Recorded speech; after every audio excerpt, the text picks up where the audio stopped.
आंदोलनाच्या धसक्याने प्रशासनाला जाग. जयसिंग महाराज उद्यानासाठी अखेर हालचाली. तिरडी आणि अंत्ययात्रा आंदोलनाच्या इशाऱ्यानंतर नगरपालिकेची धावपळ.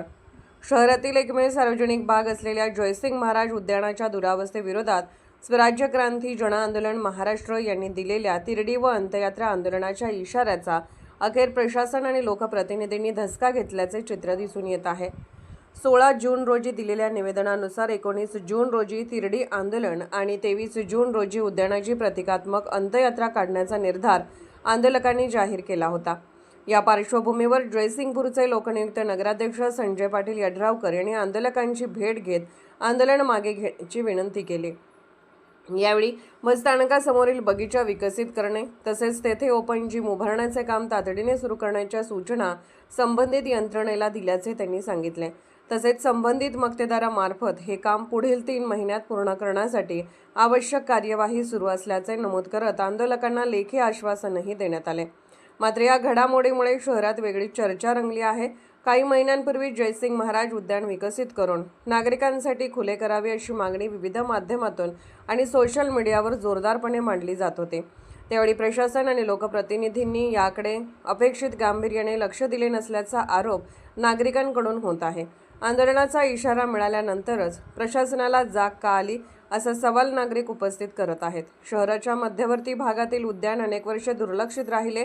त्यांच्या विकासासाठी वेळेत पुढाकार घेतला असता तर आज तिरडी अंत्ययात्रेसारखी आंदोलने करण्याची वेळ आली नसती अशी भावना नागरिक व्यक्त करत आहेत. दरम्यान आंदोलकांनी दिलेल्या लेखी आश्वासनांची अंमलबजावणी प्रत्यक्षात होते की केवळ आंदोलन शांत करण्यापुरतीच घोषणा ठरते याकडे आता जयसिंगपूरकरांचे लक्ष लागले आहे.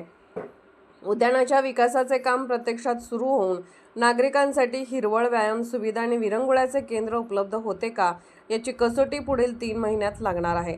आंदोलनाचा इशारा मिळाल्यानंतर हालचाली सुरू होतात, पण नागरिकांच्या प्रश्नांकडे वेळेत लक्ष दिले असते तर संघर्षाची वेळच आली नसती अशी प्रतिक्रिया शहरातील विविध स्तरातून व्यक्त होत आहे. Bureau report SR News 24. प्रतिनिधी रतन शिकलगार. क्रांती जन आंदोलनाच्या वतीनं आज जो उपोषण आदम गुजर साहेबांनी घेतला होता, काळे साहेब आहेत, या सगळ्यांचा रेटा एकच होता की ही आपली जी बाग आहे गावामधली ती चालू व्हावी. यासाठी यांचं आंदोलन होतं. निश्चितपणे चांगल्या कामासाठी कुठलंही आंदोलन असू दे किंवा काही असू दे, आम्ही त्याला समर्थनच आम्ही सर्व नगरसेवक करू, सर्व नगराध्यक्ष असू दे, नगरपालिकेचे सर्व स्कीम असू दे. आणि अतिशय चांगला विषय हा खूप दिवसापासून प्रलंबित होता.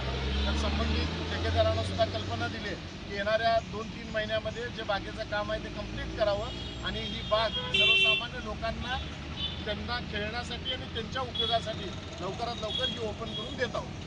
तर त्या दृष्टिकोनातून आज आंदोलन आहे. आम्ही मुजावर साहेबांना विनंती केली की आदमबाईंना की या विषयात आम्ही लक्ष घालून स्वतः कॉन्ट्रॅक्टर आणि बाकीच्या सगळ्यांना सांगून लवकरात लवकर येणाऱ्या 2-3 महिन्यामध्ये हे सगळा विषय संपून घेतोय.